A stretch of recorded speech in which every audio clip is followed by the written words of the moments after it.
अस्सलामुअलैकुम। Horror stories के एक न्यू एपिसोड के साथ मैं हूं Mazhar Malik. Thank you so much and love you so much आप सबके प्यार भरे फीडबैक का। आज की जो कहानी मैं आपको सुनाने जा रहा हूं ये SA ने मुझे स्कॉटलैंड से भेजी है, और जो आज के उनकी दादा अबू की ज़िंदगी के वाक़यात हैं, यकीन मानिए उनको सुन के मुझे भी ऐसे लगा कि मेरे इर्द गिर्द जिन्नात मौजूद हैं। और उन वाक़यात को जो उन्होंने मुझे वॉइस मैसेज में रिकॉर्ड करके भेजे, सुनते हुए कुछ लम्हों के लिए मैं भी उन जिन्नात के सहर में ऐसा खो गया। उम्मीद करता हूँ जब आज मैं लफ्ज़ों को आपके सामने पेश करूँगा तो आप भी उन वाक़यात के सहर में खो से जाएंगे। उन्होंने कहा है कि मेरे नाम को भी फ़र्ज़ी कर दीजिएगा। वो एक सैयद फैमिली से ताल्लुक़ रखती हैं, और उन्हीं की ख्वाहिश पे फिर मैंने उनके नाम को फ़र्ज़ी करने के बजाय SA कर दिया। स्कॉटलैंड उनका ओरिजिनल कंट्री है, और उनके दादा, उनके वालिद साहब जो हैं और उनके भाई इस वक्त रूहानियत से वाबस्ता हैं। पहले दादा थे, दादा के बाद वालिद साहब ने उसी को फॉलो किया, और वालिद के बाद अब उनके भाई भी रूहानियत के साथ। लेकिन जो दादा की ज़िंदगी थी वो ऐसी ज़िंदगी थी रूहानियत की कि जिसमें उन्होंने अपनी ज़िंदगी में इतना ज़्यादा चिल्ले किए थे रूहानियत से, बाकायदा उस्ताद की मदद से, और इतने ज़्यादा इबादत गुजार थे कि उन्होंने अपनी पूरी ज़िंदगी इंसानियत के लिए, अल्लाह की इबादत के लिए वक्फ़ कर दी थी। और जिस कमरे में जो एक स्टोर था जहाँ पे बैठ के वो चिल्ला जो वजीफ़ा करते थे, वहाँ पे कई जिनात बाद में ऐसे उनके मुरीद हो गए या उनके ऐसे दोस्त बन गए, इस अंदाज में कहिए उनके कब्ज़े में आ गए कि वो मुसलसल उनके साथ रहते रहे। और इस बात का इल्म तमाम घर वालों को भी था। वजह क्या थी, जिनका मैं नाम, शॉर्ट नाम है इनको, लोग असल नाम तो मैं नहीं बता रहा, उनकी ख्वाहिश पे शाजी भी उनको कहते थे। जो शाजी थे उनके दादा थे जिन्होंने कहानी भेजी है।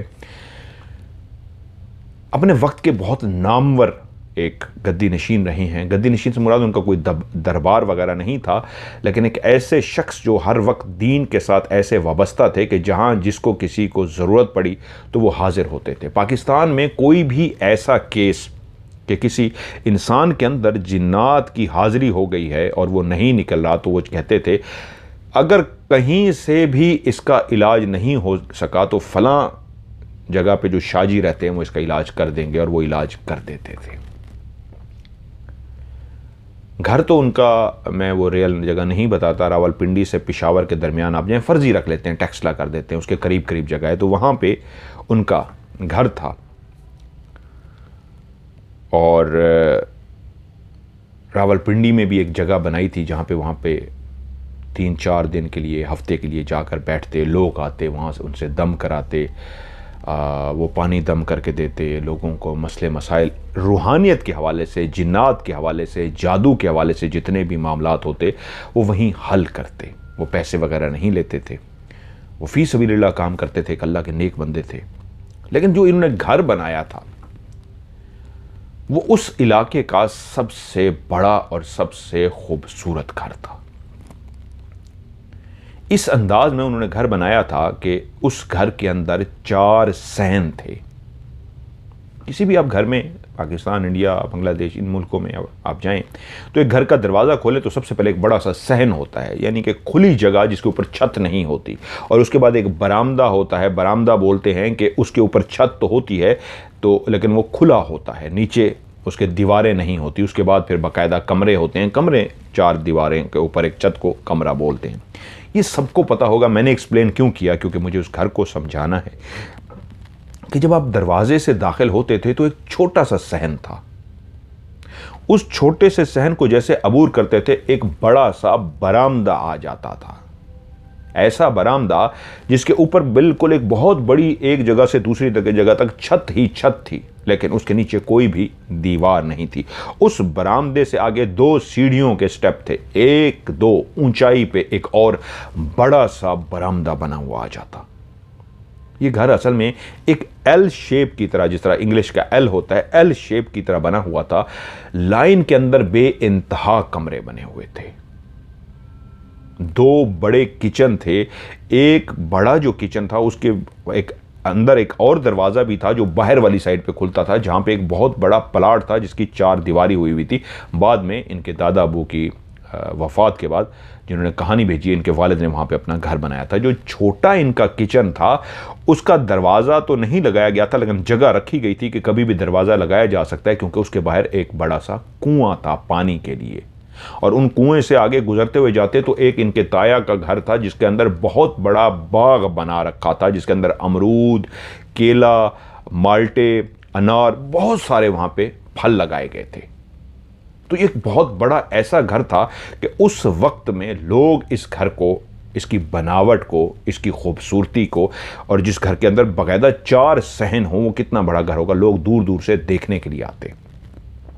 लेकिन एक ऐसे दरवेश का घर था जिसने इसी घर के अंदर, जो वो एक छोटा सा स्टोर था, जब खाली ये प्लाट था और वहाँ पे एक छोटा सा घर था, तो उसी स्टोर को आज भी रहने दिया था। उसी स्टोर के अंदर ही बैठ के अपने वज़ाइफ, अपने चिल्ले मुकम्मल किए थे। और उसी छोटे से कमरे के अंदर आज भी सब घर वाले जानते थे जिन्नात का बसेरा था। जितने भी जिन उनके दोस्त बने थे, जो उनके काम करते थे, जो उनके कब्जे में आए थे, जो भी उनका एक ताल्लुक़ था जिन्नात के साथ, उनका उसी कमरे में ही रहना, उठना, बैठना वहीं पे ही था। उसी छोटे से कमरे के साथ एक बड़ा सा ड्राइंग रूम था, उसके आगे और कमरा था, पूरा एक घर का सेटअप था। जो उनकी बीवी थी, कहानी सुनाने वाली की दादी लगती थी, वो पूरे घर पे होल्ड रखती थी। सिर्फ अपने घर पे नहीं, उस इलाकों में वो शाहों का डेरा कहलाता था। उसके इस हद तक इज्जत थी उस शाहों के डेरे की कि लोग अपने किसी भी काम को करने से पहले शाह साहब की जो बेगम थी उनके पास जाते, उनसे मशवरा करते। कोई भी काम करना होता उनके मशवरे से ही किया जाता था। मर्द भी अपना कोई काम करने के लिए जाते तो उसी डेरे पे दादी अम्मा के पास पहुंचते और उनसे मशवरा करते और अपना काम करते। जो शाहजी थे वो खामोश तबीयत थे, ज़्यादा बातें करने वाले नहीं थे, लेकिन उनकी जो बेगम थी वो बाकायदा होल्ड रखती थी हर बात में। रख रखाव वाली औरत थी, इज्जत वाली औरत थी, एक बहुत बड़े घर की मालकान थी, लेकिन अदब एहतराम, रख रखाव, एक शाहजी की बीवी थी, खुद भी शाह थी, सैयद थी, वो सब चीज़ें उनके अंदर मौजूद थी। उनके ताया, उनकी फुफ्फो, उनके बाकी घर वाले भी मानूस थे इस बात से कि इन घर के अंदर जिन्नात का ना सिर्फ बसेरा है, बल्कि उस छोटे से कमरे के अंदर जिन्नात हर वक्त मौजूद होते हैं। तो सबको मना कर दिया गया था उस छोटे स्टोर रूम में कोई भी ना जाए। असल में वो दादा अब्बू की इबादत की जगह थी। अब भी वो जब भी कोई ऐसा ख़ास वजीफ़ा, कोई अमल, कोई चिल्ला करना चाहते तो उसी कमरे में ही करते थे। और सब जानते थे ये कमरा नहीं है, ये एक जिन्नात की रिहाइश का है। और जब उस घर में जिन्नात रहते थे तो ये कैसे हो सकता था वो उस घर में शरारतें ना करते, उस घर में अपनी मौजूदगी का एहसास ना दिलाते। यहाँ तक कि उस इलाके के जितने भी इर्द गिर्द वाले लोग उस घर से जहाँ मानूस थे, इज्जत करते थे, मशवरा करने के लिए आते थे, वो उस घर से डरते भी थे। कभी उस घर में आज तक चोरी नहीं हुई थी, दरवाजे खुले रहते थे, लेकिन सब जानते थे कि इस घर में, शाहजी के घर में, जिन्नात का बसेरा है। कई जगहों पे इधर उधर चोरी हो जाती, लेकिन इस घर के खुले दरवाज़ों के बावजूद आज तक किसी की चोरी करने की हिम्मत इसीलिए नहीं हो सकी थी कि यहाँ पे जिन्नात रहते थे और अपनी मौजूदगी का वो एहसास भी दिलाते रहते थे। जिस तरह मैंने बताया, ये एक बड़ा सा एल शेप का घर था जहाँ पे लाइन में बहुत ज़्यादा कमरे थे, 4 सहन थे, पीछे बहुत बड़ा बाग था, दरख्त थे। तो इसीलिए लोगों की ख्वाहिश पैदा होती थी कि इस घर को हम भी देखें, तो दूर दूर से लोग इस घर को देखने के लिए आते। लेकिन ये जो पीढ़ी थी जिसमें दादा अब्बू ने जिन्नात को यूं अपने दोस्त बनाया, कब्जे में किया, तो उन किताबें भी लिखी बहुत सारी, लेकिन उनकी वफात के बाद उनके जो बेटे थे उन्होंने उस पोजीशन को, उस जगह को तो संभाल लिया, लेकिन वो जो दोस्त थे दादा अबू के, वो जो कब्ज़े में थे दादा अबू के, वो जिन्नात उन्हीं तक ही महदूद रहे। वालिद साहब को शिफ्ट ना हो सके, लेकिन वालिद साहब को जितनी भी किताबें मिली, जितना भी दादा अबू सिखा गए थे, उसकी वजह से वो लोगों की मदद करते, दम दरूद करते, जिनात निकालते, सब मदद करते रूहानियत की। और अपने बेटे को, यानी जो इस वक्त कहानी भेज रही हैं, उनके भाई को भी ये ट्रांसफ़र किया उनके वालिद ने, वो भी ऐसा करते हैं, लेकिन जिनात कब्ज़े में उनके नहीं हैं। एक दफ़ा दादा अबू और उनके दोस्त, इस शाम का टाइम था, अपने शहर से बहुत दूर किसी जगह पर गाड़ी में जा रहे थे। वो दोनों दोस्त बातें करते करते बातों में मगन थे। उनका दोस्त गाड़ी चला रहा था और दादा अबू उनके साथ अगली सीट पर बरजमान थे। गाड़ी चलती चलती चलती जब उस बड़े सी पानी के पुल के ऊपर से पहुंची, जहां नहर तो नहीं थी, नहर से बहुत बड़ी, दरिया भी नहीं कह सकते, बहुत बड़ी नहर कह लीजिए, पानी नीचे से बहुत ज़्यादा गुजरता था और बहुत बड़ा पुल था ये, जिसके ऊपर से गाड़ी ने गुजरना था। तो जैसे ही गाड़ी एक ख़ास स्पीड के साथ चलती हुई, दोनों बातें करते हुए पुल के करीब पहुंचे, तो उन्होंने स्पीड को आहिस्ता कर दिया, क्योंकि अब एक पुल से गुजरना था जो बाकायदा हचकोले खाता था। दूर से उन्होंने देखा था, अभी शाम थी, अंधेरा नहीं फैला था, लेकिन सूरज मुंह छुपाने को था, रात आने को थी और हर तरफ काली चादर रात की तारीकी फैलने वाली थी। कि उन्होंने दूर से ही देखा, लाइटें जला ली थी गाड़ी की एहतियातन, अभी हल्की हल्की लाइट मौजूद थी, कि सामने पुल बिल्कुल क्लियर था, पुल पे कोई भी नहीं था। तो पुल के ऊपर से जैसे ही गाड़ी चली, ड्राइविंग सीट पे बैठा दोस्त बात भी कर रहा था, गाड़ी चला रहा था, कि एकदम गाड़ी जैसे ही दरमियान में पहुंची तो उनको ब्रेक लगाने पड़े। दादा अबू की भी तवज्जो उस तरफ नहीं थी जो शाजी थे, तो एकदम उन्होंने देखा तो सामने गाड़ी के एक शख्स खड़ा हुआ था, जिसकी उम्र तकरीबन 55 से 60 साल के करीब थी। उसने एक सफ़ेद कमीज पहन रखी थी, शलवार कमीज में वो मलबूस था, लेकिन शलवार कमीज इस अंदाज की थी कि पजामा, जिस तरह चूड़ी पजामा जिसको बोलते थे, वो बहुत टाइट होता है, नहीं, एक सीधा सा होता है ट्राउज़र की तरह पजामा। उसने पजामा पहन रखा था, ऊपर सफ़ेद सा एक कुर्ता पहन रखा था, जिसके कलफ नहीं होते, ऐसे गोल गोल से, जिस तरह इसके ये गोल गोल से हैं, ऐसे आज भी देखा होगा बहुत सारे लोग सादा से जो कपड़े पहनते हैं तो बटनों वाला स्टाइल नहीं रखते, ऐसे गोल सा ऐसा रखते हैं। उसने इस तरह के कपड़े पहने हुए, उसके सर के बाल बिल्कुल सफ़ेद थे, भवें उसकी बिल्कुल सफ़ेद थीं, पलकें उसकी सफ़ेद थीं, सफ़ेद उसने दाढ़ी रखी हुई थी, सफ़ेद उसकी मूंछें थी, एक नूरानी चेहरा था। लेकिन ड्राइवर ने जब ब्रेक लगाए तो परेशानी इस बात की थी कि मैं बातों में मशगूल ज़रूर था, रोड बिल्कुल वीरान था। इस पुल पे चढ़ते हुए भी, जो एक लंबा बड़ा पुल है, मैंने ज़रूर गौर किया था, कोई भी नहीं था, लेकिन एकदम से ये शख्स कहाँ से आया, नीचे से आया है, कहाँ से आया है नहीं जानते थे, लेकिन एकदम जब सामने उसको खड़ा हुआ देखा तो ब्रेकें लगा दी, गाड़ी रुक गई और दादा अबू ने भी उसको देखा। तो उस शख्स ने इस अंदाज में, बाकायदा उस बुजुर्ग शख्स ने, जो एक नूरानी चेहरे वाले बुजुर्ग महसूस होते थे, इशारा किया शाजी की तरफ कि बाहर आ जाइए। अब वो जो ड्राइविंग सीट पे दोस्त बैठा था एकदम शाजी की तरफ देखा, परेशान हुआ, बोल भी ना पाया था कि शाजी खुद से बोले, रुको मैं 1 मिनट में आता हूं। दरवाज़ा खोला गाड़ी का और उतर के उस शख्स के पास चले गए। उस शख्स ने क्या बात की, गाड़ी के अंदर बैठा हुआ शख्स वो बात ना सुन सका। वो दोनों बात करते करते थोड़े से दूर चले गए। उसके बाद वो शख्स वहीं पे मौजूद रहा। शाजी चलते हुए अपने दोस्त के पास आए और उससे कहा, क्या हमारे पास 10-15 मिनट हैं? तो वो दोस्त बोला, हाँ जी बिल्कुल हैं, हमें कोई जल्दी इतनी नहीं है। तो कहा ठीक है, आप गाड़ी को आगे ले जाइए और आगे साइड पे लगा दीजिए, मैं 15-20 मिनट तक आता हूँ।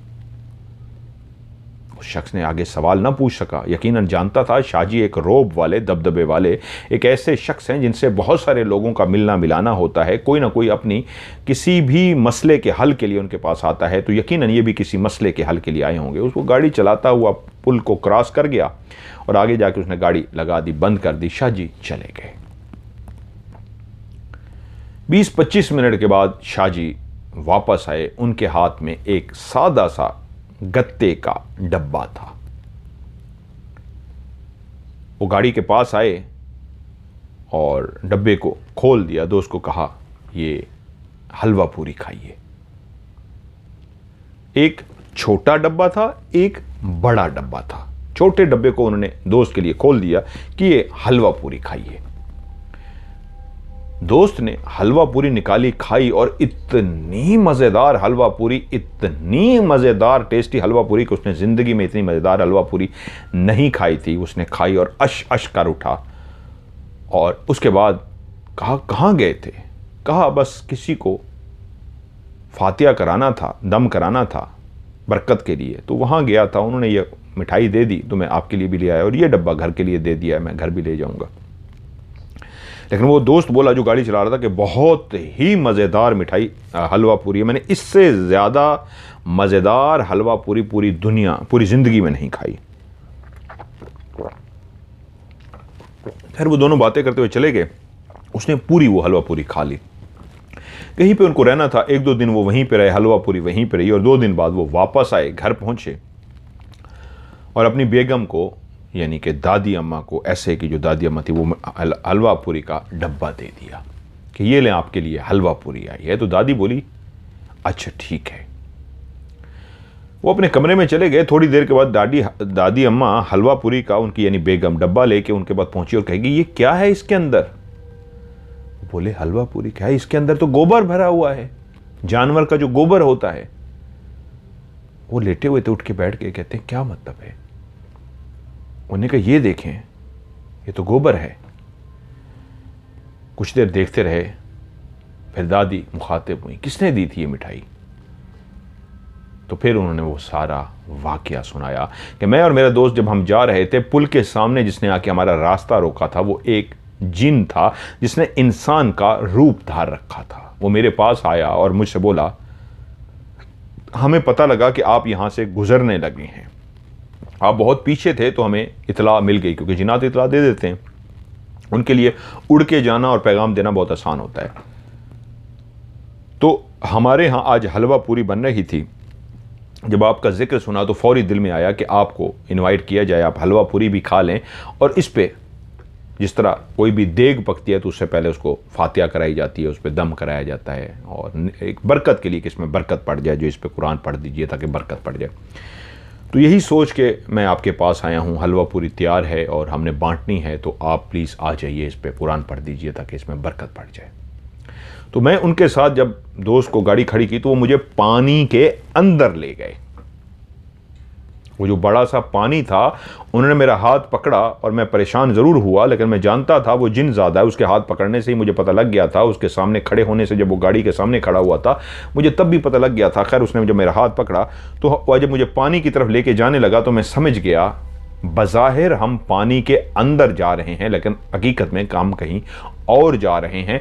पानी के अंदर ये मुझे इसलिए लेके जा रहा है कि मुझे पता न लगे मैं किस दुनिया में जा रहा हूँ, क्योंकि जानता हूँ जैसे ही मैं पानी के अंदर गया तो पानी ख़त्म हो गया, मैं एक और जगह पे था जहाँ पे मुझे सांस लेने का कोई मुश्किल नहीं था, लेकिन पानी के अंदर दाखिल होते हुए मैंने अपने सांस को ज़रूर बंद किया था। मैं वहाँ गया, ये सारे वहाँ मौजूद थे जिन्नात, और वहीं पे उनकी बहुत ज़्यादा देगें थी जो पक के रखी हुई थी। वहीं पे मैंने फातिया खानी की, मतलब मैंने कुरान पढ़ा, बरकत के लिए आयात पढ़ी, और उसके बाद उन्होंने मुझे दिया, मैंने खाया। वो अपना तारुफ़ करा चुके थे कि हम जिन हैं और हम जिन्नात हैं, क्योंकि मैं मतलब उन्होंने मुख्तसर बताया, अपनी फैमिली को भी एक लिमिटेड बताते थे, खुल के नहीं, कि वो जिन्नात थे, आपको पता है मेरा उनके साथ एक ताल्लुक़ है। मैंने खाया और उन्होंने मुझे 2 डब्बे दिए, ये आप लेते भी जाइएगा। एक उसी वक्त मैंने दोस्त को खिला दिया, वो अश कर उठा। शायद ये 2 दिन तक पड़ा रहा और 2 दिन के बाद आप लोग खाने लगे हैं, तो इसलिए ये गोबर बन गया। जिन्नात की दी हुई चीज़ अगर फौरी तौर पर खा ली जाए तो वो दुनिया की ऐसी बेहतरीन मिठाई होगी, खाना होगा, डिश होगी कि आपने उससे पहले मज़ेदार चीज़ नहीं खाई होगी, लेकिन अगर आप उसको रख देंगे और कुछ देर के बाद खाएंगे तो वो गोबर बन जाएगी, गंदगी बन जाएगी। तो कहा क्योंकि हमने रुकना था 2 दिन, तो मेरे भी जहन में ये बात नहीं रही और मैंने आके घर दे दी, वरना अगर ये बात मेरे जहन में होती कि 2 दिन बाद मैं घर लेके जा रहा हूँ तो मैं फेंक देता, खुद ही मुझे जान जाता, क्योंकि 2 दिन तक तो चीज़ वो ख़राब हो जाती है। यानी कि वो उसी लम्हे खाएँ तो मज़ेदार, 1 दिन के बाद खाएँगे गोबर। तो दादी भी जानती थी, उन्हें ज़्यादा नहीं पूछा कि पानी के अंदर कैसे गए, लेकिन जब वो कहते हैं मैं बाहर निकला, दादी ने ये सवाल पूछा आप बाहर निकले, आपके कपड़े गीले नहीं थे? उन्होंने कहा नहीं, जब मैं पानी से बाहर आया बिल्कुल खुश्क था, लगता ही नहीं था कि मैं पानी के अंदर दाखिल हुआ हूँ या पानी में गया था और मेरे कपड़े गीले हैं, ऐसा कुछ भी नहीं था। उसके बाद ये हुआ कि उसी छोटे से कमरे में जहाँ पे दादा अबू बैठ के अपने वज़ाइफ करते थे, चिल्ले वगैरह करते थे, जहाँ पे जिन्नात वगैरह का मैंने बताया बसेरा था, वो वहीं रहते थे। वहीं उसके साथ ही एक ड्राइंग रूम था जहाँ पे ताया अबू एक दिन आके बैठे। ताया अबू का जो घर था, दोनों भाई थे आपस में, 7 वाला प्लाट उनका था, 7 वाला घर उनका था। वो ड्राइंग रूम में आकर बैठ गए।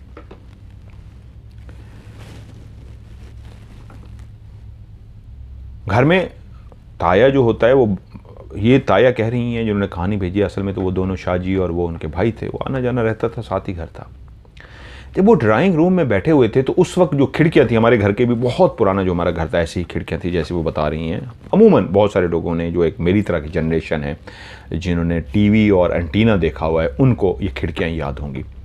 वो खिड़कियाँ ऐसी थी, अब तो बहुत मॉडर्न खिड़कियाँ भाई, अब तो बहुत जदीद दौर है, खैर अमेरिका में तो उससे भी जदीद है।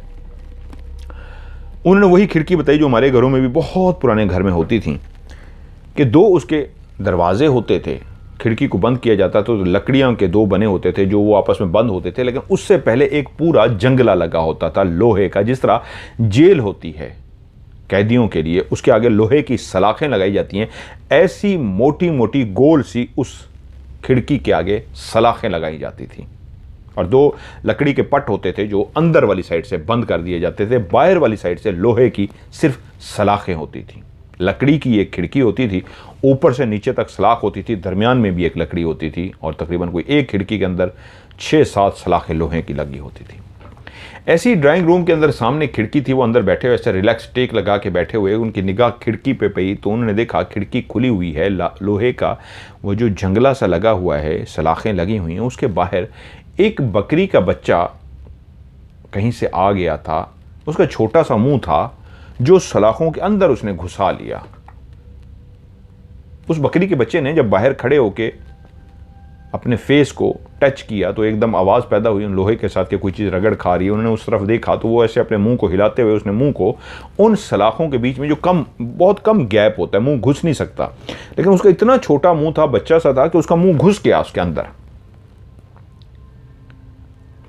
ताया अब्बू अंदर बैठे और उन्होंने देखा एक बकरी का बच्चा, घर में तो बकरियां नहीं है, जानवर नहीं रखे हुए, तो ये किसी का बकरी का बच्चा आ गया होगा किसी का, और देखो उसको पता ही नहीं, उस बकरी के बच्चे ने बाहर खड़े खड़े अपना मुंह फंसा लिया इसके अंदर। उनको इस तरह अंदाजा हुआ जैसे उसका मुंह छोटा सा मुंह है, बच्चा सा है, और उसने खिड़की के अंदर फंसा लिया है। तो अपनी जगह से उठे कि मैं बाहर जाऊं, इसका मुंह बाहर निकालूं और पूछूं भाई ये किसका बकरा है, ये अंदर आ रहा है, ड्राइंग रूम में आ रहा है, कहीं पेशाब वगैरह ना कर दे, कोई मसला ना हो। तो वो कमरे से बाहर निकले हैं, और दरवाजे से बाहर जैसे ही निकले हैं, दरवाजे के साथ ही वो खिड़की थी, और उनकी निगाह जैसे ही खिड़की की तरफ पड़ी तो उसका छोटा सा मुंह तो खिड़की के अंदर अभी भी था, वही मुंह जो उन्होंने अंदर बैठ के देखा था, जो खिड़की में फंस चुका था, लेकिन उसके पीछे एक बकरी का, बहुत बड़ी बकरी का धड़ था। एक जवान सेहतमंद, जिस तरह बकरी होती है, अच्छा खासा उसका कद होता है, वैसे ही जवान सेहतमंद बकरी, उसका उतना ही कद, लेकिन फ़र्क ये था उसकी 2 टांगें इधर ही थीं जहाँ पे खिड़की थी, और उसका जिस्म इतना लंबा था कि वो दूर तक चला गया था, जहाँ तक निगाह जाती थी वजूद ही वजूद था बकरी का, और कहाँ आगे मुड़ रहा था, ख़त्म होता, उसकी बाकी 2 टांगें नज़र नहीं आ रही थीं। यानी 4 टांगों वाली जो बकरी थी, उसकी 2 टांगें और उसका छोटा सा सर तो यहीं खिड़की के पास था, और उतना बड़ा, इतना चौड़ा बकरी का जिस्म जो यूं सीधा वो एंड तक जा रहा था और आगे मुड़ रहा था, और जो उसकी पिछली टांगें थीं वो मुड़ के कहीं थीं। और उन्हें जैसे उन बकरी को देखा तो उसी वक्त वो डर गए और समझ गए ये कैसे बकरी हो सकती थी, ये तो कोई भी बच्चा देखेगा वो डर जाएगा, वो तो इंसान थे, समझदार थे, फौरी तौर पे समझ गए कि ये जिन्नात में से ही किसी ने शरारत की है, छोटा सा मुंह बना के उसने खिड़की में से निकाला है, और पूरा बाकी इतना बड़ा धड़ बाहर मौजूद है। जल्दी से वो डर गए और भागते हुए दूसरी तरफ चले गए। अम्मा से मुलाकात हुई तो अम्मा भाभी से मुलाकात हुई तो भाभी ने पूछा क्या हुआ, कहाँ जा रहे हैं इतनी जल्दी से, तो वो डरे हुए थे, उनको रोक लिया, सहमे हुए थे। तो उन्होंने डरे हुए अंदाज में बताया कि मैं ड्राइंग रूम में बैठा था, तो इस तरह मैंने बाहर लंबी सी बड़ी सी कुछ 13 14 फुट 15 फुट लंबी 16 फुट लंबी मैंने बकरी को देखा है। तो वो भाभी उनके साथ चलते, वो भी समझ गई, वो भी समझा गए कि जिन्नात को मैंने देखा, मुझे उन्होंने डरा दिया है। तो उन्होंने कहा आइए मेरे साथ आइए। वो उनको अपने साथ लेके गई। वहाँ पे कोई भी बकरी नहीं थी, कुछ भी नहीं था। उनको कहा हाँ आपको पता तो है शरारतें करते हैं, कोई बात नहीं बैठिए। और फिर उसके बाद वो फिर उनके साथ बैठी और गपशप की। ये वाक़या उनके ताया के साथ हुआ था। अगला वाक़या वो जो बताती हैं, उनके जो वालिद साहब थे, जो इनके दादा थे, वाक़यात आगे पीछे हैं लेकिन मैं आपको कॉन्टीन्यूटी इसकी समझा दूँ। इसकी कॉन्टीन्यूटी ये है कि SA जब पैदा हुई तो ये 20 दिन की थी तो इनकी दादी फौत हो गई। अब ये 20 दिन की बच्ची थी, लेकिन जो इनके दादा अबू थे, अभी इनके वालिद साहब की शादी भी नहीं हुई थी तो वो तब फौत हो गए थे। दादा तब फौत हो गए थे और उसके बाद इनके वालिद साहब की शादी हुई, दादी हयात थी। और जब ये बच्ची पैदा हुई ऐसे 20 दिनों की थी तो दादी भी अल्लाह को फौत होगी। तो इनके वालिद साहब के बारे में बताती है कि मेरे वालिद साहब को एक पेन बहुत पसंद था। 25 साल उनकी ज़िंदगी का वो पेन हिस्सा रहा। पेन वो होते थे पहले, आजकल भी हैं, बच्चों के पास बहुत कम हो गया, बॉल पॉइंट का इस्तेमाल ज़्यादा है। इंक हम उसमें भरते थे, उसको पीछे से खोल के हम इंक डालते थे और उसके साथ लिखते थे। वो एक ऐसा पेन था जो एक ख़ास पेन था, मतलब आम जिस तरह मिलते हैं उधर एक अच्छी नस्ल का, एक अच्छा ब्रांड का पेन था, उनको बहुत पसंद था। 25 साल उन्होंने उसको अपने पास रखा, यहाँ तक कि जब वालिद के गुज़रने के बाद जितना अरसा वो ज़िंदगी में हयात रहे, उसी पेन से अपनी सब कुछ लिखते रहे, तावीज़ात भी उसी से लिखते रहे, अपनी ज़िंदगी के काम भी उसी से करते रहे, सब कुछ वही उनका पेन था। और सब उससे कहते थे कि यार हमेशा आपके पास यही एक पेन होता है। वो कहते हैं मुझे पेन बहुत अजीज़ है। एक दफ़ा वो कहते हैं कि मुझे अपने उस जो मैंने फ़र्दी नाम टेक्सला रखा है वहाँ से उनको रावलपिंडी जाना था। तो वो तैयार वगैरह हुए, उस दिनों में बसें भी चलती थी, उन्होंने बस पे जाना था और वो कैसे हो सकता था अपने पेन को हमेशा वो आगे वाली जेब में लगा के ही रखते थे।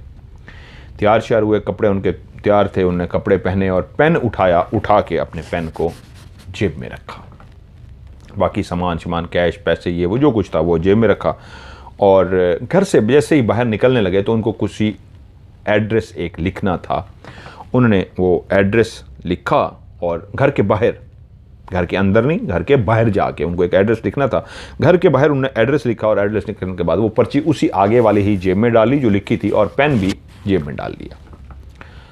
उसके बाद रवाना हो गए, बस आ गई, बस पे बैठे। और क्योंकि वो जो जगह उन्होंने बताई है उस वहाँ से एक दफ़ा मैंने भी सफ़र किया हुआ है उस जगह से। ट्रैफिक चलती है लेकिन नहीं, वो शो हो जाएगा मैं अगर बताऊँगा तो। मेरी भी एक फैमिली है वहाँ पर रहती हैं, डॉक्टर हैं बहुत बड़े उस इलाके के, तो उनके पास मैं 1-2 दफ़ा गया था। तो मेरी चाची जो है ना वो वहीं से हैं। पेन जो उन्होंने अपनी जेब में रखा बाहर, वो कागज़ जेब में रखा और बस आ गई, बस में बैठे और रवाना हो गए। तकरीबन वो आधा सफ़र तय कर चुके, आधे रास्ते में ही थे, अभी पिंडी नहीं पहुँचे थे कि एकदम उनको लगा कि पेन कहाँ गया। उनको ज़रूरत पेश आई, देखा पेन कहाँ गया। उनको याद आया कि आखिरी लम्हे पेन मैंने बाहर, घर के बाहर रास्ते में ही गुजरते हुए एक कागज़ से कुछ लिखा था और कागज़ भी जेब में है, पेन भी इसी जेब में डाला था, मुझे अच्छी तरीके याद है। लेकिन पेन कहाँ गया? क्या बस में से किसी ने निकाल लिया है या कहीं गिर गया है? लेकिन कैसे गिर सकता है? वो पेन इनको इतना अजीज़ था कि अफसुर्दा हो गए, दुखी से हो गए। वहाँ पिंडी पहुँचे, जो भी काम करना था वो काम किया, लेकिन दुखी से रहे। वहाँ पे किसी ने पूछा भी सही क्या हुआ, आप दुखी नज़र आ रहे हैं, आप परेशान नज़र आ रहे हैं। तो उन्होंने जिक्र किया, हाँ मेरा एक बहुत कीमती पेन था। उन्होंने कहा बहुत महंगा था? उन्होंने कहा नहीं, वो मुझे बहुत अजीज़ था इसलिए मैं उसको कीमती कहता हूँ। वो रास्ते में कहीं खो गया है, किसी ने निकाल लिया है, गिर गया है, क्या हुआ है? घर से मैं लेके आया था, मैंने बाहर लिखा भी सही, लेकिन वो गिर गया है, मुझे उसका बहुत दुख है। खैर अपना काम शम किया और वापस घर पहुँचे अगले दिन या उसी दिन जो भी था, घर पहुंचे और जब अपने कमरे में दाखिल हुए तो जो उनकी टेबल थी, टेबल के ऊपर ही वो पेन वहीं पे रखा हुआ था।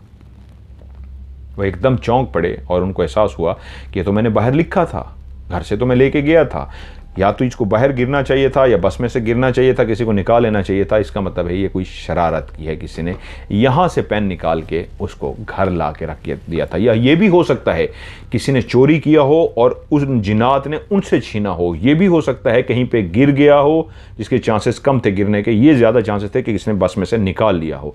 लेकिन जिन्नात ने, क्योंकि वो अफसुर्दा हो गए थे, उससे वो पेन लेके घर वापस उनकी टेबल पर रख दिया था। अगला वो वाक़या कहते हैं कि जो इर्द गिर्द बहुत सारे महल्ले के बिल्कुल लास्ट में जो गली थी, गली के बिल्कुल लास्ट में इनका घर था, दरवाज़ा था। तो इर्द गिर्द जो घर थे वहीं पे जब शादियां वगैरह होती थी, सीज़न होता था, तो ख़वातीन इर्द गिर्द वाली आती थीं, वो सुई धागा लेके आती, रज़ाइयाँ होती थीं, रज़ाइयों को वो सीती थीं। अब ये काम बहुत ख़त्म हो गया, पहले ये बहुत ज़्यादा होती थी। वो कहती हैं कि उनका नाम भी मैं चेंज कर दूँ, मेरे मुंह से रेल निकलने लगा था। एक खाला थी, खाला ही कह देते हैं, मामी, मामी उनका आगे नाम रखा है, मामी, मामी उनको कहते हैं, मैं मामी ही कह देता हूँ। मामी थी, उनको घर आई और मेरी दादी ने उनको बुलाया था कि वो रज़ाइयाँ वगैरह जो थीं वो ठीक करनी थी। तो उन्होंने घर आके जो बड़ा सा सहन था वहाँ पे 2-3 रज़ाइयाँ बिछाई हुई थी। मामी पहुँची, दादी को सलाम किया, रज़ाई के पास ही जूती अपनी उतारी और रज़ाई के ऊपर वो बैठ गई। रज़ाई के ऊपर जूते पहन के नहीं बैठ सकते। हमारे घरों में भी बहुत पहले रज़ाइयों को ऐसे वो काम वाली आती थी, ठीक करती थी, तो हमें कहते थे, बच्चे होते थे, कि जूते नहीं, जूते नहीं, जूतों के बगैर। फिर हम जूतों के बगैर रज़ाई पे चढ़ते थे क्योंकि ये मुंह पे लेनी होती थी। तो मामी जो थी वो अपनी सुई के साथ बैठ के रज़ाई को सीने लगी, जो भी आप काम करना था। तो उस वक्त घर में और कोई दाखिल ना हुआ, सिर्फ दादी थी और वो मामी थी। वो अपना काम करती नहीं, वो बैठी रहीं, दादी भी वहीं साथ बैठी बातें करती रहीं। और जब काम मुकम्मल हो गया तो उन्होंने कहा जी काम हो गया, कोई 2-2.5 घंटे लग गए। तो उन्होंने कहा ठीक है जी, मैं अब चलती हूँ। उन्होंने कहा चलो ठीक है। वो जैसे ही उठी हैं तो देखती हैं कि एक जूता वहीं पे मौजूद है और एक जूता वहीं पे नहीं है। हैरानी की बात यह थी कि अगर किसी ने जूता लेके जाना होता तो दोनों लेके जाता, एक जूता कोई क्यों लेके जाता? अब ये एक जूता मौजूद था, एक जूता यहां पे नहीं है। वो इधर उधर हर जगह पे जूता को ढूंढना शुरू हो गई, काफी ढूंढती नहीं, इधर ढूंढा उधर ढूंढा, हर जगह पे ढूंढा, जूता नहीं मिला।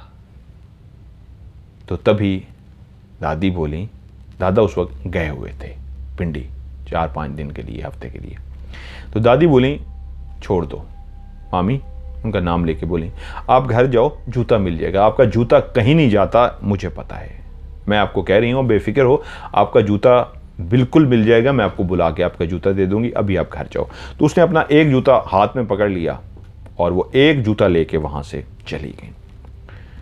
ये तकरीबन कोई तीसरा या चौथा दिन था। जूता तो उनको पता था दादी को कि खुद ब खुद मिल जाएगा। तो वो सहन में बैठी हुई थी दादी, तो देखती हैं ऊपर छत से बकायदा जूता उड़ता हुआ आया है और नीचे उनके सामने आकर गिर गया है। दादी जानती थी ऊपर छत पे कोई भी नहीं है, क्योंकि जिस रास्ते से छत को रास्ता जाता था वो उनके सामने था और घर में कोई भी नहीं था। जब उन्होंने पहले कहा था तुम जाओ तुम्हारा जूता मिल जाएगा, उस वक्त भी उनको पता था कि जूता जिन्नात की ही शरारत है। उन्होंने शरारत की और ये शरारत करते थे, अभी भी करते हैं, मेरे साथ बहुत दफ़ा करते हैं। कल मेरा मोबाइल, ये मैंने कवर चेंज किया है, कवर ये यहाँ रखा हुआ था और गिराया है, मैं स्टोरी रिकॉर्ड कर रहा था या क्या, और गिरा है, कल नहीं 3-4 दिन हो गए, गिरा है नीचे, उसका शीशा टूट गया है। फिर मैंने नया केस मंगवाया और नया लगाया। तो ये जिन्नात शरारत करते हैं। उन्होंने तोड़ना नहीं था, उन्होंने वैसे ऐसे गिराया नीचे कारपेट है बहुत मोटे वाला, लेकिन वो कुर्सी के लोहे पे जाके लगा, इसलिए टूट गया। तो उन्होंने जूता नीचे जब फेंका तो उनको पता लग गया कि अब इन्होंने फेंक दिया। 2-3 दिन की शरारत करने के बाद ना अब वापस कर रहे हैं। तो उन्होंने जूता रख दिया, उसको बुलाया और कहा ये लो तुम्हारा यही जूता था? उसने कहा हाँ जी यही था। कहाँ से मिला? उसने कहा भाई छोड़ो, तुम्हें पता तो है जो शरारतें करते हैं। उन्होंने शरारत की थी, अपना जूता उठाओ और जाओ। उन्होंने अपना जूता उठाया और वो चली गई। उसके बाद जो वाक़या हुआ है कि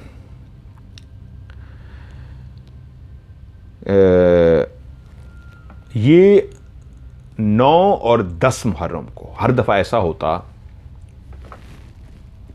अब तो हर घर में न्याज बढ़ती है, चावल पकते हैं, हलीम बढ़ती है, नान हलीम बांटते हैं, हर घर में होता है। लेकिन उस वक्त जिन दिनों की ये कहानी है, बहुत कम घरों में न्याज बढ़ती थी, बांटते थे। तो हमारा घर, वो कहती हैं, वाहिद ऐसा घर होता था जहाँ पे 9 और 10 तारीख को बाकायदा न्याज बांटी जाती थी। इसका तरीका ये होता था कि 9 तारीख को मगरिब की नमाज के बाद ख़वातीन घर में आना शुरू हो जाती थी। जो बड़ा सा किचन होता था उसके अंदर मुसलसल देगें रखी होती थी, देग खाली होती थी तो फिर एक नई देग वहाँ पे रख दी जाती थी, 2-3 देगें खाली होती थी फिर नई रख दी जाती थी। हलीम और चावल, नमकीन और मीठे, ये वहाँ पे देगें मौजूद होती थी। मगरिब से लेके रात को 11 बजे तक उस इलाके की जितनी भी ख़वातीन और बच्चे होते थे वो आते और आके वो रात को वहीं बैठ के किचन के बाहर जो बड़ा सा सहन था उनको वहाँ पे बिठा दिया जाता, वो सारे वहाँ पे बैठ के खाते। दादी वहीं बैठती किचन में देगों के साथ, किसी की ड्यूटी लग जाती देगों के ऊपर, वो डालते जाते और बांटने वाले काफ़ी ज़्यादा होते, वो आगे जाते जितनी भी ख़वातीन बच्चे होते उनको खाना तकसीम करते। और ये सिलसिला 11 बजे तक तकरीबन तमाम लोग, 10:30 आखिरी कोई इक्का दुक्का रह गया तो 11 बजे तक सिलसिला ख़त्म हो जाता था। और सुबह सुबह फजर की नमाज के बाद मर्दों का आना शुरू हो जाता था। जैसे ही फजर की नमाज मर्द पढ़ लेते थे तो उस वक्त सब इसी घर का रुख करते और आके नयाज खाते। 11-12 बजे तक मर्दों का रश लगता रहता और मर्द यहाँ पे आके न्याज खा के जाते। ऐसे ही एक 9 मुहर्रम की रात थी, देगें बहुत ज़्यादा बन चुकी थीं, अब तो काफ़ी अरसा हो गया था देगें पकते हुए, तो अंदाज़ा था कि कितनी देगें पकवानी चाहिए जो सब औरतों और मर्दों के लिए काफ़ी हैं। तो पहले से तैयार हो रही भी होती थी, कुछ पक के रखी होती, वो तकसीम होती जाती, बाकी पकाई जाती। मगरिब के बाद औरतें आना शुरू हो गईं और उनमें खाना तकसीम होने लगा, न्याज बंटने लगी। औरतें खाती रहीं यहाँ तक कि 10:30 बजे तमाम औरतें चली गईं। इक्का दुक्का एक औरतें बाहर खाने के लिए मौजूद थीं, उनको भी खाना दिया गया। 11:45 के बजे 11 बजे के करीब सब ख़वातीन खा के जा चुकी थीं। उनके अंदाजे के मुताबिक जितने ख़वातीन ने आना था वो सब की सब आ चुकी थी और सब की सब खा के चली गई थी। वो जानती थी कि रह कोई नहीं गई पीछे, सब ने खा लिया है। अब इस रात दादी सोती नहीं थी। 11 बजे तक ख़वातीन के लिए खाना होता था और उसके बाद सुबह एहतमाम करना होता था मर्दों के लिए, तो दादी सारा देखती थी, दादा तो बहुत कम। और वैसे भी वो अल्लाह को जब प्यारे हो गए तो सिलसिला उसके बाद भी जारी रहा। तो दादी बैठी थी, उनके साथ 3 से 4 औरतें वहीं किचन में ही बैठी हुई थीं। दादी बिल्कुल उन देगों के साथ बैठी हुई थीं और सुबह की प्लानिंग हो रही थी, सुबह ये करना, ये काम हो गया, ये काम हो गया। जैसे औरतें आपस में बैठ के बातें शुरू हो जाती हैं कि अब 2-3 घंटे को क्या सोना है, क्योंकि फिर मर्द आने शुरू हो जाएंगे और मर्द जब आएंगे तो उससे 1-2 घंटे पहले तैयारी भी करनी थी, तो 2 घंटे के लिए कोई भी नहीं सोता। तो वहीं आपस में बैठ के बातें करना शुरू हो गई, दादी भी और वो 4 ख़वातीन बैठी हुई थी। ये तकरीबन 2:30 बजे का टाइम था कि दरवाजे इस रात को 9 की रात, जब मैंने कहा कि मगरिब की अजान के बाद औरतें आना शुरू हो जाती, तो इस रात वो कहती हैं हमारे घर के दरवाजे रात सारी खुले रहते थे कि कोई भी रात के टाइम आए, भूला बसरा कोई भी रह गया, दूर चला गया था, दूसरे शहर में था, लेट फारिग हुआ, वो भी आके खा सकता है। इसलिए वो मौजूद रहती थी वहाँ पे ख़वातीन, बांटने वाली भी, दादी भी।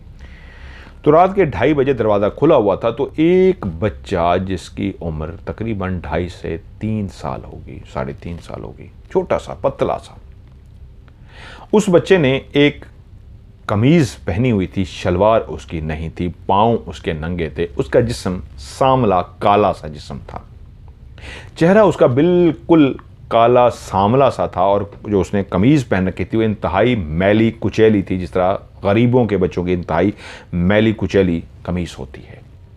सर पे कोई भी उसके बाल नहीं थे, वो गंजा सा था, सुक्का पतला सा। वो बच्चा रात को 2:30 बजे चलता हुआ जब आ रहा था तो औरतें भी चौंक गईं और दादी भी चौंक गई कि वो बच्चा किसका है रात को जो इस टाइम आ रहा है।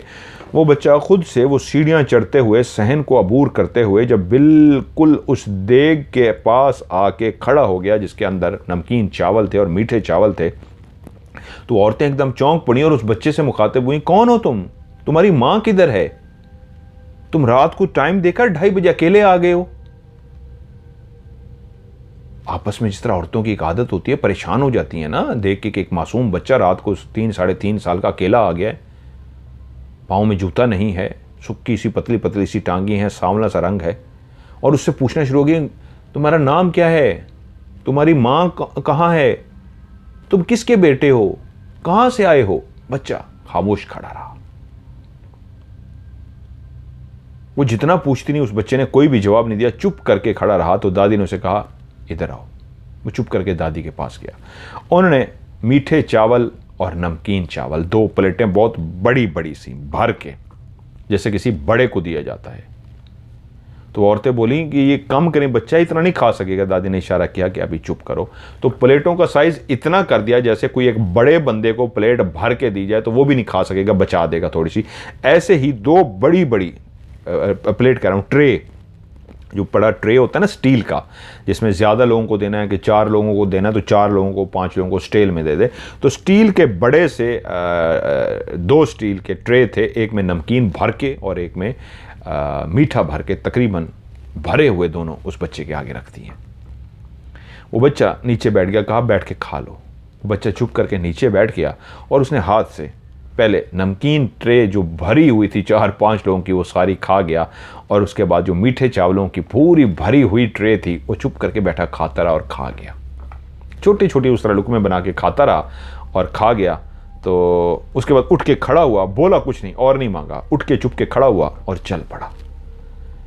वो दोनों खवातीन भी ज़रा समझ तो गई थी कि एक बच्चे को इतनी बड़ी ट्रे क्यों भर के दे रही हैं, लेकिन जब बच्चे ने खाना शुरू किया और पहली ट्रे उड़ा दी तो उनकी भी आंखें खुल गई कि तो पूरी ट्रे खा गया। जो 5 मर्द खाते हैं, 3-3.5 साल का बच्चा खा गया। और उसके बाद मीठा वो बैठा खा रहा। तो वो दोनों अजीब से उसको देखती नहीं, लेकिन वो जब दोनों ट्रे ख़त्म कर गया, उठ के खड़ा हुआ, तो वो डर चुकी थी। और जब चल के वो जाने लगा तो दादी से कहती है कौन है, आवाज़ नहीं निकल रही, डरी हुई हालत में, ये कौन है।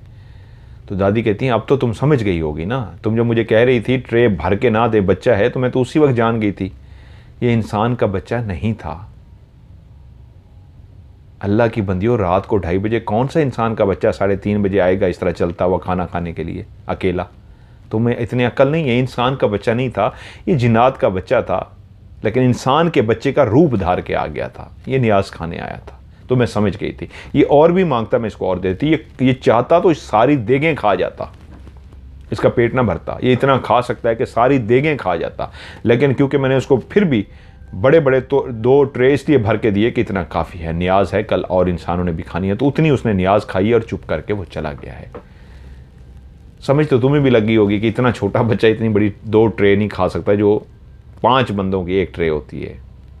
तो वो दोनों औरतें भी डर गई थी। दादी का परेशान ना हो, कोई बात नहीं, जिन्नात हैं, वो भी न्याज खाने हैं, न्याज खाया और चले गए। तो जिस तरह मैंने बताया वो बताती हैं ऐसे कि वालिद साहब की शादी से पहले ही मेरे दादा फौत हो गए थे, जो शाजी थे। और ये 20 दिनों की थी, इनकी दादी भी फौत हो गई। तो ये बताती हैं कि उसके बाद ये हुआ कि मैं बड़ी हो गई, उसी घर में कुछ अरसा रहे। उसके बाद जो 7 वाला प्लाट था, जो बड़ा सा इनका किचन था, उसका एक दरवाज़ा बाहर प्लाट में खुलता था, जिसकी 4 दीवारी हुई थी। ये बाद में इन्होंने अपना घर बना लिया था इनके वालिदैन ने। अब वो बताती हैं कि वो जो प्लाट है, दादा वाला घर है, खाली पड़ा हुआ है। कभी किराएदार रहने के लिए आए लेकिन नहीं रह सके, अब वो खाली पड़ा है। खैर, वो बताती हैं कि उसी घर में अभी थे कि पहली दफ़ा ये हुआ कि दिन के 12 बजे का टाइम था, अम्मी अंदर ही थी कि दरवाजे पे कोई आया, किसने आके ज़ोर से, जैसे कोई मुक्का मारता है ना, ऐसे मुक्का नहीं, एक तो पंच होता है ना, यूँ सीधा, यूँ नहीं, यूँ मुक्का मारता है, यूँ। ऐसे किसी ने 12 बजे जोर से मुक्का मारा। जैसे ही मुक्के की आवाज आई, अम्मी चौंकी कि ये कौन है, क्या हुआ है इसको, इतनी जोर से भी कोई मुक्का मारता है। ये तो दरवाजे पे जोर से किसी ने हाथ या मुक्का मारा, ये क्या हुआ है। तो अम्मी खुद उठी हैं और चलती हुई दरवाजे के पास गई हैं। दरवाजा खोला है तो जिसने भी शरारत की थी, मुक्का मारा था, वो चला गया। क्योंकि गली के आखिर पे घर था, वो किसी घर में चला गया, कहाँ चला गया, वो चला गया था, क्योंकि वो अंदर बैठी थी। अंदर से आते हुए देखते हुए टाइम लग गया। खैर, एक नॉर्मल बात थी, किसी ने शरारत की होगी, उन्होंने भी इसका नोटिस नहीं लिया। तो अगले दिन पूरे 12 बजे फिर से उसी तरीके किसी ने मुक्का मारा। अम्मी उठी हैं, दरवाजे की तरफ गई हैं, दरवाजे को खोला है, देखा है बाहर कोई भी नहीं है। जिसने भी मुक्का मारा था, शरारत की थी, वो चला गया। तीसरे दिन फिर सेम 12 बजे जब मुक्का पड़ा, तो तीसरे दिन अम्मी को ऐसा एहसास हुआ कि लगता है कोई एक मखसूस टाइम है उससे पहले उन्होंने टाइम की तरफ ध्यान नहीं दिया था, लेकिन उस दिन उनको लगा जैसे एक मखसूस टाइम है, इस टाइम ये मुक्का पड़ता है, और ऐसा मुक्का लगा। और उन्होंने बाहर जाके देखा तो बाहर कोई नहीं था, लेकिन 3 दिन जब मुक्का ऐसे लग रहा था कोई ज़ोर से हाथ मारता था और बाहर कोई नहीं होता था, तो उसी दिन मेरी माँ ने फैसला किया कि कल भी मैं देखती हूँ क्या राइट 12 बजे ही ये मुक्का लगता है। और अगले दिन वो घड़ी को देखती नहीं, जब पूरे 12 बजे तो उसी टाइम पूरी सुई पे सुई चढ़ी तो बाहर धज की आवाज़ आई, ये तो कन्फर्म हो गया कोई 12 बजे मुक्का मारता है। वो बैठ गई, बाहर नहीं गई, जो होगा कोई नहीं, शरत करके चला गया। उससे 5वें दिन उन्होंने फैसला किया कि पूरे 12 बजे मैं दरवाजे के पास ही होंगी, जो भी मुक्का मारेगा मैं भाग के दरवाजा खोल लूंगी कि कौन है जो शरत करता है और शरत करके भाग जाता है। जैसे ही 12 बजे हैं, वो दरवाजे के बिल्कुल पास ही थी, किसी ने जोर से, क्योंकि उनको उससे पहले लगता था कोई हाथ मारता है, लेकिन दरवाजे के वो करीब खड़ी थी, दरवाज़ा बंद था, उन्हें बंद रखा हुआ था कि जो भी मुक्का मारेगा मैं फौरी दरवाज़ा खोल लूँगी। तो उस दिन उनको पहली दफ़ा पता लगा कि कोई हाथ नहीं मारता, मुक्का मारता है ऐसे ज़ोर से। तो वो दरवाजे के पास ही थी, किसी ने ज़ोर से मुक्का मारा जो आवाज़ अंदर तक जाती थी, और उसी लम्हे वो पास खड़ी थी, उन्होंने दरवाज़ा खोल दिया। अभी जैसे ही मुक्का पड़ा था, दरवाज़ा बाकायदा हिल रहा था, उस मुक्के से ज़ोर से पड़ा था और दरवाज़ा हिल रहा था कि तभी उन्होंने जल्दी से दरवाज़ा खोला। अब जो भी था वो भाग तो सकता नहीं था, भागता भी तो 1 से 2 कदम ही भाग सकता था, या उसने मुक्का मारा या पीछे खड़ी हुई उन्होंने दरवाज़ा खोल दिया। और जैसे ही दरवाज़ा खोला, बाहर कोई भी नहीं था। अब गली तो एक तरफ से बंद थी, आखिरी ये घर था, उधर तो कोई जा नहीं सकता था, अब उसने वापस ही जाना था। गली के आखिर पे ये घर था जहाँ पे ये दरवाजे पे मुक्का मारा गया था। अब जो भी भागता तो 2 कदम ही भाग चुका होता, क्योंकि ये इनका अपना घर की दीवार काफ़ी लंबी थी, ये ख़त्म होती तो अगले किसी घर में जाता, तो ये तो दरवाजे के पास खड़ी थी। जैसे ही किसी ने मुक्का मारा, उन्होंने दरवाज़ा खोल दिया और बाहर कोई नहीं था। तो अम्मी फ़ौरन समझ गई ये वही जिन्नात हैं जो इस घर में बसेरा रखते हैं, आज भी अपनी मौजूदगी का एहसास दिला रहे हैं कि हम यहीं हैं, आप लोगों के साथ जुड़े हुए हैं, और अपनी मौजूदगी का एहसास इस तरह दिखाते हैं कि दरवाजे को ज़ोर से मार के। ये छोटियाँ थीं, ऐसे कहती मैं छोटी थी, स्कूल में पढ़ती थी, तो ये बात हमने भी 1-2 दफ़ा महसूस कर ली, क्योंकि रोज़ाना मुक्का लगता था। हमने अपनी अम्मी से भी पूछ लिया, तो अम्मी ये कौन है जो बाहर दरवाजे पे मुक्का मारता है ज़ोर से? तो उनकी माँ बता बैठी कि बेटा ये जिन्नात हैं जो अपनी मौजूदगी का एहसास दिलाते हैं और बाहर मुक्का मारते हैं।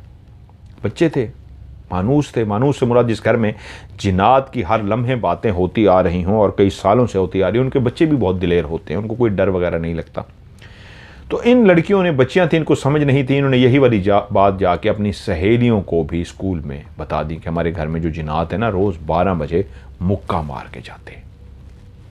और जैसे ही वो कहती हैं हमने ये बात अपनी सहेलियों को बता दी थी, तो उन्होंने कहा था हम भी तुम्हारे घर आएंगे, हम भी देखना चाहेंगे कैसे मुक्का मारते हैं कैसे। लेकिन उसके बाद वो सिलसिला ऐसा बंद हुआ कि उसके बाद दोबारा कभी भी उन जिन्नात ने मुक्का बाहर नहीं मारा।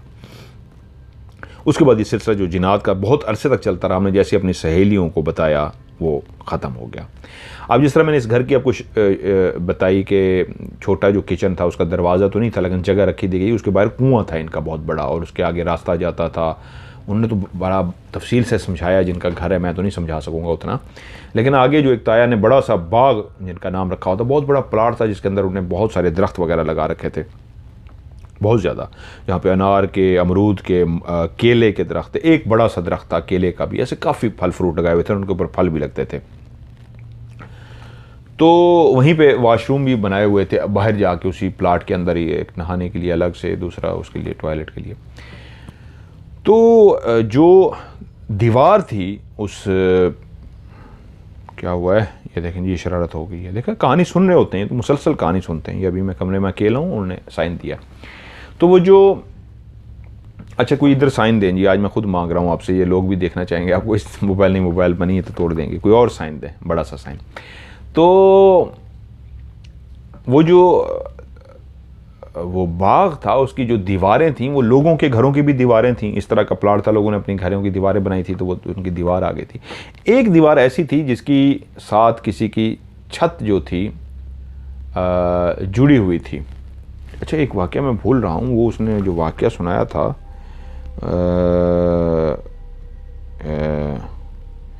हाँ, एक वो जो टीवी वाला भी उन्होंने वाकया सुना है। खैर वो वाकया तो नहीं था, वो बताती थी कि वो जब जूती नहीं उनको मिल रही थी, वो जूती जब गायब हो गई थी वो मामी की, तो वो जो एक साथ वाली दीवार थी वहाँ की टीवी ये बाहर निकालते थे, सहन में रखते थे, तो वो साथ वाले की एक छत पे बच्चियाँ बैठ के बाकायदा टीवी भी देखती थी इनके घर में। खैर मैं कहीं और निकल गया। तो वो जो बाग के साथ एक घर था, वहाँ की एक जो लड़की थी, उसके 2 भाई थे और एक उनकी बहन थी। अक्सर वो बता भी देती थी घर वालों को, वो कहती थी जी आपके जो दरख्त हैं काफ़ी ज़्यादा हमारी दीवार के साथ लगते हैं, मैं कभी कभी अमरूद तोड़ लेती हूँ। और मैं अम्मी कहती कोई बात नहीं, तोड़ लिया करें। वो कहते हैं वैसे भी हम तोड़ के लोगों में बांट देते, कम ही खाते थे। तो एक दफ़ा वो कपड़े डालने के लिए शाम के टाइम में ऊपर छत पे गई और छत के साथ वो दीवार थी, दीवार के साथ वो अमरूद थे। तो वो लड़की कपड़े उसने डाल लिए, तो उसने कहा चलो 1-2 अमरूद ही तोड़ लेती हूँ। वो जैसे ही अमरूद तोड़ने के लिए अमरूद के दरख्त के पास गई है, तो उसी लम्हे उसके जो केले वाला दरख्त था उस पर उसकी निगाह पड़ी, तो एकदम से उसकी आंखें खुली की खुली रह गई। उस केले वाले दरख्त के ऊपर 4 छोटे छोटे छोटे छोटे बोने टाइप जिन बैठे हुए थे। और जैसे ही उसकी निगाह उस केले के दरख्त के बिल्कुल ऊंची पड़ी, ऊंचा दरख्त था, और ऊपर उसने देखा कि इतने छोटे छोटे, यानी यूं कहना चाहिए जैसे कोई इंसान हो तो वो तो बहुत बड़ा होता है, वो बहुत साइज में जैसे एक मुर्गी का बच्चा होता है, छोटा सा चूजा होता है, चूजे की साइज के 4 इंसान के बच्चे। मुर्गी का बहुत छोटा चूजा नहीं, बिल्कुल छोटा जो चूजा होता है वो नहीं, उससे थोड़ा सा बड़ा, यानी कि चूजा आप खरीद लें, चूजा कोई 15-20 दिन का हो, बड़ा सा थोड़ा सा हो गया हो, बड़े से चूजे की तरह के 4 छोटे छोटे इंसानों के बच्चे, बिल्कुल बोने होते हैं। जैसे एक बच्चे होते हैं शीरख्वार और एक बोने होते हैं। बोने को किसको कहते हैं? होता तो इंसान ही है, लेकिन उसकी आंखें, नाक, होंठ, कान एक बड़े इंसान जैसे होते हैं, यानी कि बच्चों के नक्श छोटे बच्चों की तरह होते हैं, बोने के नक्श एक बड़े मर्द की तरह या एक बड़ी औरत की तरह होते हैं, लेकिन वो साइज में छोटे होते हैं। तो ऐसे ही बिल्कुल मुर्गी के बच्चे की तरह, चूजे की तरह 4 बोने दरख्त के ऊपर बैठे हुए और उसी की तरफ चारों ऐसे गौर करके देख रहे। उस लड़की ने जैसे देखा उसका जिस्म कांपना शुरू हो गया। वो समझ गई कि इन जिन्नात को मेरा अमरूद तोड़ना अच्छा नहीं लगा, इसलिए गुस्से से मेरी तरफ देख रहे हैं। जल्दी से वो भागी, सीढ़ियां उतरती हुई नीचे गई और जैसे ही नीचे पहुंची गिरी और बेहोश हो गई। उसकी माँ अंदर से जब बाहर आई, देखा बेटी बेहोश पड़ी हुई है।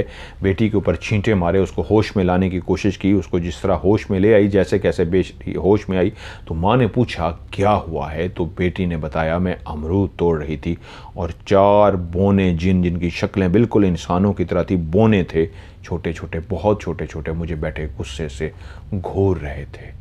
और उसके बाद उसके हाथ पाँव कांपना, मुड़ना शुरू हो गए, दौरे पड़ना उसको शुरू हो गए। तो उसकी माँ भागती हुई शाहजी के घर आई। ऐसे के वालिद साहब, उस वक्त दादा अबू तो फौत हो चुके थे, वालिद साहब को आके कहा कि ऐसे ऐसे मेरी बेटी से गुस्ताखी हो गई है, बग़ैर इजाज़त उसने आपके घर से अमरूद तोड़ लिए हैं, तो जिन्नात ने उसको देख लिया है और उसको पता नहीं क्या कर दिया, अब उसको दौरे पड़ रहे हैं, खुदारा मेरे घर चलिए, उस पर दम कीजिए। और यूं वाले साहब चलते हुए उनके घर गए, जाके बाकायदा कुछ देर उस पर दम करते रहे और उसके बाद वो बच्ची बिल्कुल ठीक हो गई। और उसने बताया कि मैंने बग़ैर इजाज़त आपके घर से अमरूद तोड़े थे, तो इसलिए मैंने क्लियर उन जिन्नात को देखा और मैं देख के बहुत ज़्यादा डर गई थी। इस तरह कहती हैं कि वो एक रात हमारी एक हमसाई थी, कोई 2 घर छोड़ के तीसरा घर था उनका या दूसरा घर था उनका, वो अम्मी के पास आई और अम्मी से गपशप की और अम्मी से पूछा कल रात क्या हुआ था। अम्मी ने कहा खैर है, क्या मतलब? उन्होंने कहा मैं रात को कोई 1:30-2 बजे के करीब होगा, मैं उठी हूँ, वॉशरूम जाने लगी हूँ, तो मैंने आपकी छत की तरफ देखा है, तो आपका फ़लाँ बेटा और फ़लाँ बेटी, ये जो ऐसे है ये नहीं, इनसे बड़े और छोटे जो बहन भाई हैं उनमें से नाम लिया, वो बेटा और बेटी इन्होंने सफ़ेद कलर के कपड़े पहने हुए थे और आपकी ये छत के ऊपर गोल गोल मुसलसल घूम रहे थे। मैं खड़ी हो गई, पहले मैंने देखा कि रात का टाइम है, इतना अंधेरा हुआ है, ये बच्चे रात के टाइम छत पे क्या कर रहे हैं? और वो दोनों गोल गोल गोल गोल घूम रहे थे। मैंने खड़े होकर उनको कुछ देर देखा, एकदम से मैं डर गई। मैंने कहा इस वक्त मैं इनके माँ बाप को भी कैसे बताऊं, रात के टाइम में बच्चे हैं, गिर जाएंगे, ये कौन सा खेलने का टाइम है। तो अम्मी कहती हैं आपको अच्छी तरीके याद है, उनके चेहरे देखे थे आपने? कहती हैं क्लियर मैंने चेहरे देखे थे उनके। पहले वो कभी तेज तेज घूमते थे और कभी आहिस्ता आहिस्ता घूमते थे, और जब आहिस्ता आहिस्ता घूमते थे तो मैं उनको देख लेती थी। क्लियर चेहरे थे, फलाम बेटा आपका और फलाम बेटी थी। तो अम्मी ने बताया कि रात उसी कमरे में ही वो दोनों बच्चे मेरे साथ सोए थे, और रात जो टाइम आप बता रही हैं उस टाइम मैं जाग रही थी। मैंने उस वक्त बच्चों को क्लियर सोते हुए देखा था, बच्चे छत पर नहीं गए। वो फिर वही मखलूक होगी जो रूप धार के फिरती है। उन रात शायद मेरे बच्चों का रूप धार लिया होगा और वो फिर ऊपर घूम रहे होंगे। अब वो मेरी बहन और भाई का रूप धार के, उनके ही कदो कामत, उन्हीं की तरह कपड़े पहन के, उन्हीं की तरह जिस्म बना के, उन्हीं की तरह चेहरा बना के वो रात को ऊपर खेल रहे थे दो जिन। और हमारी हमसाई ने देखा था, आके अम्मी को बताया। इसी तरह वो कहती हैं हमारे जो रिश्तेदार थे हमारे घर में बहुत कम आते थे। उसकी वजह क्या थी? कई दफ़ा ऐसा हुआ कि रिश्तेदार जब हमारे घर में आते थे और किसी को अगर रात के टाइम वॉशरूम जाने की ज़रूरत पेश आती थी तो कोई भी उठने को तैयार नहीं होता था। वो घर वालों को कह के सोते थे कि आप लोग हमारे साथ ही इधर सोएं, और जब हमें रात को अगर वॉशरूम की ज़रूरत पेश आई तो हम आपको उठाएंगे, आप हमारे साथ वॉशरूम तक चलेंगे। तो कहती है कई दफ़ा ऐसा होता, वो हमें उठाते, हम चलते हुए उनके साथ वॉशरूम तक जाते, पहले हम लाइट जलाते वॉशरूम की, वो अंदर चले जाते, हम बाहर खड़े रहते। किसी न किसी घर के फर्द की ड्यूटी होती, बाहर खड़े रहते। जब वो वॉशरूम से फारिग हो जाते, वो बाहर आते तो हम ही लाइट बुझाते और उनको लेके कमरे तक जाते। जब वो सो जाते फिर उसके बाद हम सोते थे। 2-3 दफ़ा रिश्तेदार आए, लेकिन यही रूटीन रही। इसके बाद वो आते ही नहीं थे कि यार नहीं, उनके घर में हम नहीं रहना, वहाँ पे जिन्नात हैं। और क्लियर सबको पता था। वो इसलिए कहते हैं हमारे घर में कभी चोरी भी नहीं हुई। अच्छा, जो इनके बहुत सारे वाक़यात हैं जिन्नात के, और ये तो एक उस एल शेप के घर की मैंने आपको सारी स्टोरी सुनाई है, जहाँ पे कई और वाक़यात हैं, कई मतलब जिसमें वो कहते हैं ये तो चंद सुनाने बैठे हैं तो मतलब बहुत ज़्यादा वाक़यात है, बहुत ज़्यादा टाइम चाहिए उसके लिए। कई रूप में नज़र आए। ये उन्होंने चीदा चीदा जो मुझे वाक़यात बताए मैंने भी आपको सुनाए। जिन्नात, अच्छे जो जिन्नात होते हैं वो शरारतें करते हैं। जिस तरह मैंने अभी थोड़ी देर पहले कहा यहाँ पे कोई शरारत हुई है तो ये मौजूदगी का जो एहसास दिलाते हैं। इसका मतलब ये होता है कि हम भी यहाँ पे हैं, आपकी बात को सुन रहे हैं, आपकी स्टोरी को सुन रहे हैं, आपके घर में मौजूद हैं। वो जो ज़ोर से मुक्का भी मार के जाते थे वो गुस्से का इजहार नहीं था, ये मौजूदगी का एहसास ऐसे ही देते हैं। उस दिन मेरा मोबाइल गिराया है और नीचे वो तोड़ने के लिए नहीं गिराया, कोई पटखा थोड़ा है तोड़ने के लिए तो उठा के जिन्नात मारेंगे, उन्होंने हल्का सा गिराया, लेकिन नीचे जाके कुर्सी के लोहे को लगाया तो वो मोबाइल की स्क्रीन नहीं, ऊपर प्रोटेक्टर था, उसकी स्क्रीन टूट गई। तो उन्हें अपनी बेसिकली मोहब्बत का इजहार होता है, मौजूदगी का एहसास दिलाया। तो मुझे वहाँ शीशे के पास मौजूदगी का उन्होंने एहसास दिलाया अभी थोड़ी देर पहले। तो जिन्नात ऐसे घरों में मौजूदगी का एहसास दिलाते हैं बहुत ज़्यादा। तो उस घर में तो बहुत ज़्यादा एहसास दिलाते थे। वो कहते हैं इतने वाक़यात हुए हमारे उस घर में कि आज भी वो हवेली, बहुत बड़ा घर, उस इलाके का मशहूर घर खाली पड़ा हुआ है। दादा अल्लाह को प्यारे हो गए, दादी अल्लाह को प्यारी हो गई, मेरे फिर अब्बा हजूर, फिर अब तो भाई वो सारा वो तावीज़ देते हैं और सारा कुछ करते हैं, लेकिन उनके कब्ज़े में कोई जिन्नात नहीं है। लेकिन उस घर में फिर किसी की हिम्मत नहीं हुई। वो जो दादा अब्बू के दोस्त थे, उनके मुरीद थे, उनके ताबे थे, उस कमरे तक महदूद रहते थे। और दादा अब्बू जब घर में मौजूद होते थे तो बहुत कम शरारत करते थे। दादा अब्बू के होते हुए बहुत कम शरारत होती थी। दादा अब्बू इधर उधर चले जाते थे, जिस तरह पिंडी जाते थे, कराची तक जाते थे, वहाँ से लोग उनको बुलाते थे इसी काम के लिए, किसी के अंदर हाज़िरी हो गई, जादू है या कुछ भी है, कराची जाते, मुल्तान जाते, हर उस जगह पे दादा अब्बू का जाना होता। लोग जो आ सकते थे वो ख़ुद आ जाते, और जो लोग मतलब बाकायदा इज़्ज़त और एहतराम के साथ बुलाते, पीर समझ के, वो वहाँ जाते, उनके काम करते। तो दादा जब घर पे नहीं होते थे तो ये बहुत ज़्यादा शरारतें करते थे, तंग करते थे, लेकिन नुकसान नहीं पहुँचाते थे। दादा अब्बू के होते हुए कभी भी ये जो है शरारत नहीं करते थे। जो पहला मैंने आपको वाक़या सुनाया कि जिन्नात अक्सर मेरा प्रॉब्लम ये शुरू हो गया, मैं बहुत सारे वाक़यात भूल जाता हूँ। मेरी ज़िंदगी का एक वाक़या है, अगर आप मुझे याद कराएंगे लाइव में कभी आके, एक वाक़या है, मैं आपको सुनाऊंगा कि जिन्नात पानी के अंदर क्यों लेके जाते हैं, पानी के अंदर इनकी क्या दुनिया है, क्या ये पानी के अंदर बसेरा रखते हैं, क्या पानी के अंदर जिन्नात का शहर आबाद है, बस्तियाँ आबाद हैं, पानी के अंदर इनका क्या है। क्योंकि पानी के ऊपर इनकी जंगें होती हैं, जो समंदर हैं, समंदरों के ऊपर बहुत ज़्यादा जिन्नात का बसेरा होता है, समंदरों के नीचे जिन्नात का बसेरा होता है, ऊपर भी बसेरा होता है, रेगिस्तानों में भी इनका बसेरा होता है, पहाड़ों में इनका बसेरा होता है, खंडरात में इनका बसेरा होता है, जंगलों में इनका बसेरा होता है, खुश्क पहाड़ वहाँ पे भी जिन्नात का बसेरा होगा, सरसब्ज पहाड़, दरख्तों वाले पहाड़, वहाँ पे भी जिन्नात का बसेरा होगा। तो ये हर उस जगह पे बसेरा रखते हैं। तो पानी के साथ इनका क्या ताल्लुक़ है और नीचे इनका क्या होता है, ये इंशाल्लाह किसी वक्त मैं आपको टाइम निकाल के इसके ऊपर एक स्टोरी है बड़ी ज़बरदस्त किस्म की, वो मैं इंशाल्लाह आपको सुनाऊँगा। तो ये एक बाब इनका ख़त्म हुआ है, एक और बाब अभी बाकी इनका है, क्योंकि ये एक सैयद फैमिली है, शाह फैमिली है, जिनकी ज़िंदगी के साथ जिन्नात के बहुत ज़्यादा वाक़यात हैं। तो वो इंशाल्लाह किसी अगली स्टोरी में मैं आपको सुनाता हूँ।